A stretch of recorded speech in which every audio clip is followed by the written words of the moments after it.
It doesn't matter how sensitive I am because all my feelings are valid and important, and the people that care about me want to know how I fucking feel, so I'm gonna tell them how I fucking feel, tell them how I fucking feel.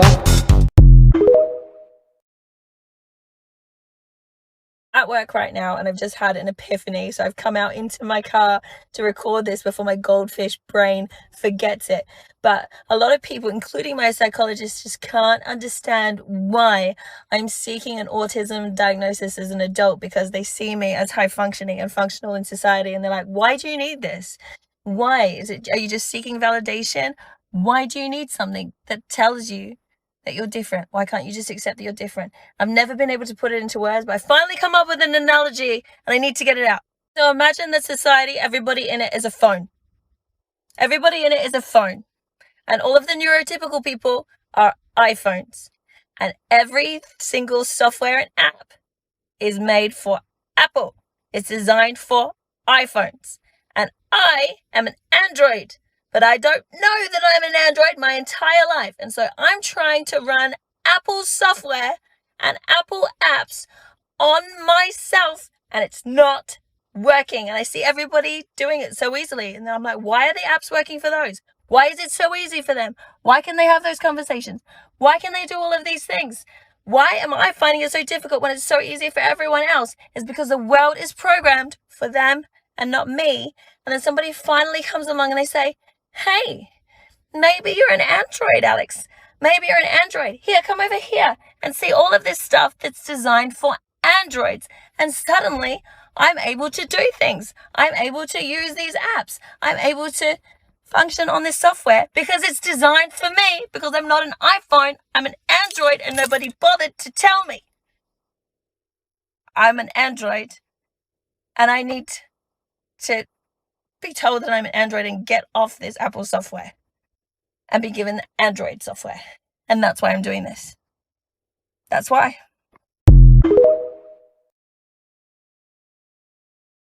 Please don't compare autistic people to robots. That is very dehumanizing. Geez, what is wrong with people? Babe, I want to answer your question, but my computer is overheating. I need to go lay down and look at some pictures of snakes for like a half an hour, and then I can come back here and talk to you about this. I feel like an iPhone that's been left in the sun too long. Of course I knew that the giant squid was real. Also the colossal squid, which has the largest eye in the animal kingdom. No, you don't need to Google it. The first time that we ever got it recorded was in 2006 off the coast of Japan. What do you mean that I look angry? I'm not angry. Nothing's happened that would make me feel angry. Because I'm not smiling? Oh, here, hold on. Is this better? Why did you change the song? No, I liked that song. It was a good song. Of course I'm not dancing. I don't dance. No, I've never felt the urge to dance at all. I don't see any point in that. If you've got any connection to the autism community, here's some autism vocab you should be familiar with. A meltdown is an emotional or behavioral response to an overwhelming situation. Elopement is running or wandering away from a safe person or place. Prosody is the intonation, pitch, volume, and inflection we use when speaking. Scripting is repeating words, sounds, or phrases heard in the environment or on TV shows or videos. Perseveration is getting stuck on a thought, action, or activity and being unable to mentally shift gears. Stimming is repetitive motor movements or sounds. Expressive language is the language we can express, and receptive language is the language we can understand. Executive functioning are the skills that allow us to plan, remember, organize, and regulate ourselves. Leave me a comment if there are any other terms you want definitions for, or if you want me to expand on any of these. I think self-diagnosis is valid, and here's why. Autism isn't a disease. You don't catch it, you don't give it to other people. It is a profound difference in neural structure that affects literally everything about the way that you perceive the world. If identities are shaped by the way that you look and the gods that you do or don't believe in and the place that you were born and grew up in, autism affects you even more profoundly than that, because you can be at the intersection of literally anything that a human being can be, still be autistic, and still perceive those things differently. We are both an oppressed identity group and also the most diverse group on the planet. They didn't even have words for what we were for most of human existence, and yet they still rounded us up systematically, decided who the good ones were, and threw the ones they didn't like in German camps. We have frequently been oppressed for the way that our brains work. 60% of those who are diagnosed are incapable of working. And throughout history, they have put us against our will in facilities because they didn't know what else to do with us. And yet, despite this oppression, there is pretty strong evidence to suggest that a lot of the movers and shakers throughout human history were on the spectrum. So if this is something you identify with, which has no perks if you decide that it's you, welcome to the table. I don't need you to get a note from the people that are oppressing you to join in this identity. I frankly can't think of an identity where you need to get the state's permission to join. Except religion. I think you actually have to do that. I know when I was Catholic that I had to go through a bunch of steps in order to be confirmed as one. So I guess that. And nationalism. You know, the state literally has to let you be a citizen.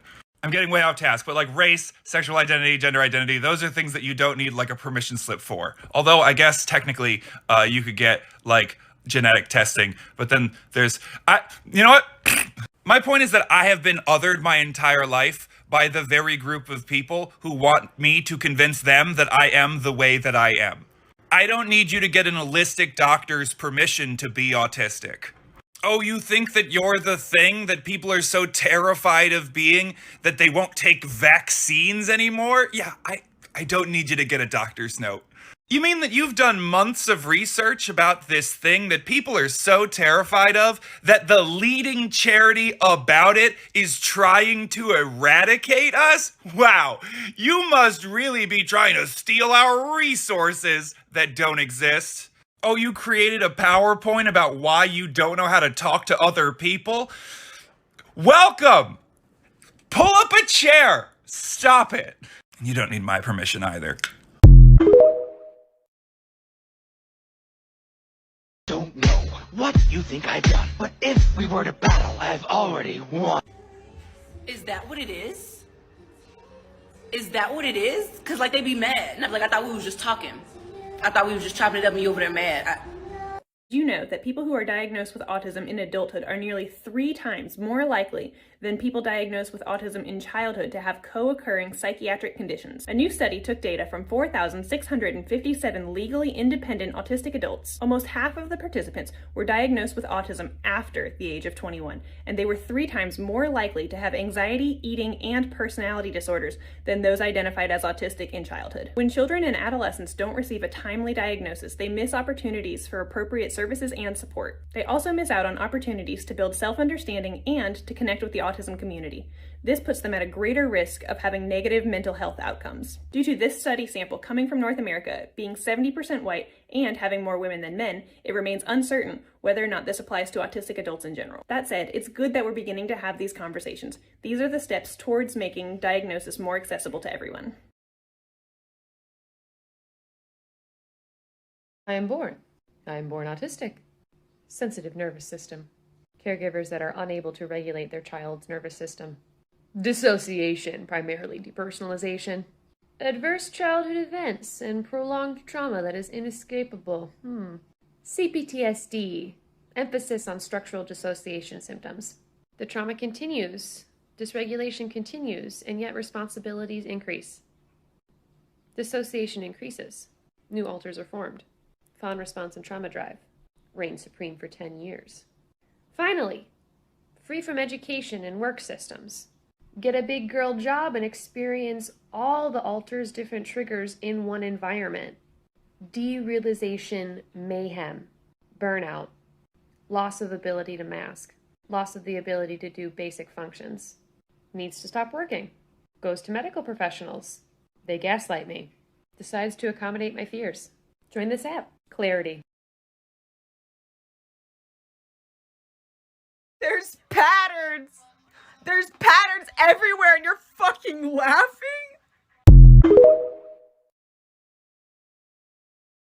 I'm just going to make this crystal clear really quick, and we can end this debate. TikTok is an app where people share their lived experiences. Diagnostic criteria for ADHD and autism in the DSM are based off of research conducted on little boys. Women go undiagnosed for both ADHD and autism at a much higher rate than men because diagnostic criteria doesn't capture what the lived experience is like for women. They dip a cup into an ocean of lived experiences of boys, and what they get is a cup of symptoms that are behavioral that they use as diagnostic criteria. The same has not been done for women. Enter TikTok. TikTok is an app where people share their lived experiences. Autistic women join this app and start talking about what living with autism is like. Other women hear their stories, relate to their stories, and start to think, maybe I'm autistic. They then spend days researching the ins and outs of autism. They decide they'd like to get an evaluation. They call their insurance and,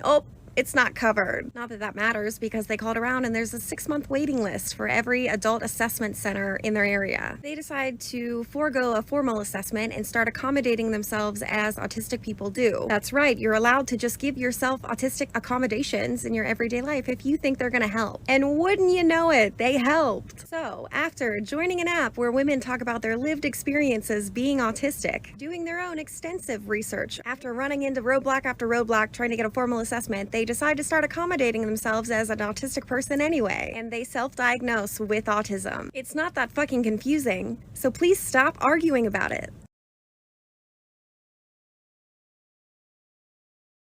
Hi, I'm Johnny Profane. I'm an autistic elder, late diagnosed, 63.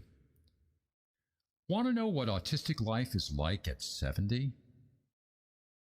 Joy and horror. Joy, because every day since diagnosis gets easier. Less energy spent masking, more comfort allowing myself to stim, 1,000 things. I learned them all by listening to other adult autistic voices, writers, podcasters, videocasters, actually autistic folks on Twitter, Facebook, and 2 established resources I've come to trust. But there's horror, too. You see, I can't communicate. Not without great effort. And always pain. Either for me or someone else. I've spent a life just one poor word choice away from condemnation. One missed social cue away from losing family, friends, wives. I shed friends like tears. What's weird? All the effort I put into masking was always to take care of others, to not disappoint them, hurt them, drive them away. Rehearsing every statement, trying to keep status in mind, carefully considering every tone of voice, gesture, facial expression, before opening my mouth. Not just with average citizens, pros too. Every therapist, doctor, pastor, and guru protecting their egos as I looked for help with my pain. Even within the autistic community, where so many of us share similar feelings. Ultimately, always failing. Because my autistic brain went directly from point A to point B once too often, with too much of my truth, without carefully sidestepping all the cracks in the sidewalk and breaking the backs of relationships. But at 70, in all honesty, there's not a human on earth I could be totally myself with, seek help from, love, and not fuck up. I can honestly say the rest of my life has become a source of joy. But for this final, oldest challenge, I don't have a personal solution. I don't have a clue. Maybe 7 decades trying to survive autistic is too long to overcome this one. Maybe I'd have been happier as a monk taking the vow of silence. I'll never know. I only know I'm doing my best to make this not true for the next generation. I want better for you.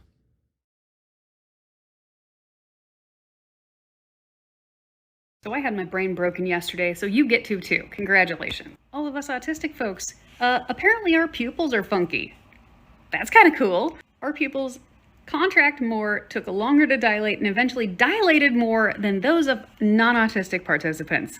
This study right here talks about how we have a larger pupil size. Pupil size correctly classified 71% of the ASD group. We could be using pupil size as a potential marker for autism. They even say that using pupil size to predict membership into the ASD club is warranted and deserves further examination. Also, apparently we have faster heart rates.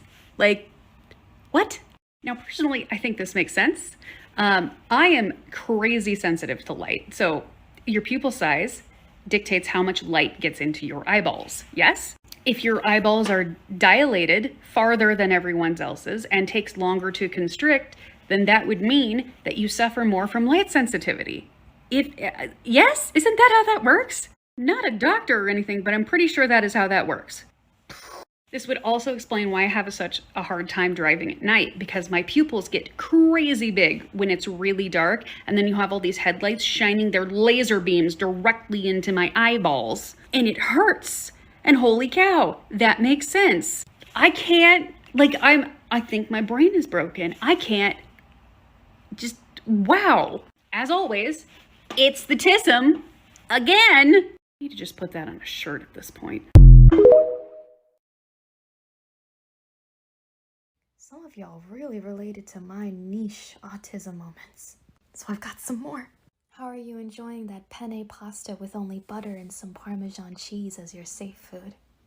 Delicious. Wet jeans are the bane of my existence. How are the scars healing on the inside of your cheeks? From chewing them. I promise you, my love, you are not vain. You're just trying to figure out what expression you're supposed to be making. Did you ever have to teach yourself to tamp down your excitement? Because those neurotypicals would just look at you like you're the strangest person ever. They're strange for not being able to show their emotions properly, so.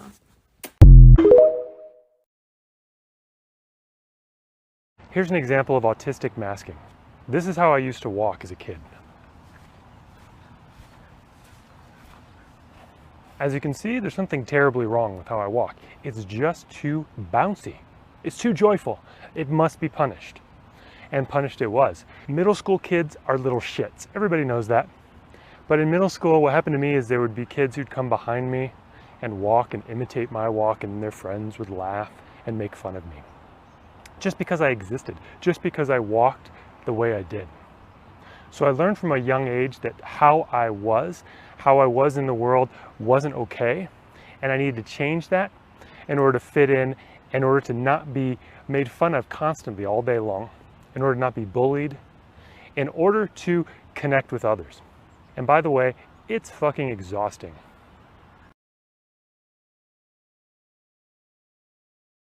When I first figured out that I was autistic, I talked it through with my mom, and we talked through like literally my entire life, me as a baby, as a kid, and it was like, okay, so dang, this was always super obvious. No offense, Mom, but like, why didn't you notice? And my mom was always just like, I had no idea what kids were like. I thought you were cool. I just thought you were interesting.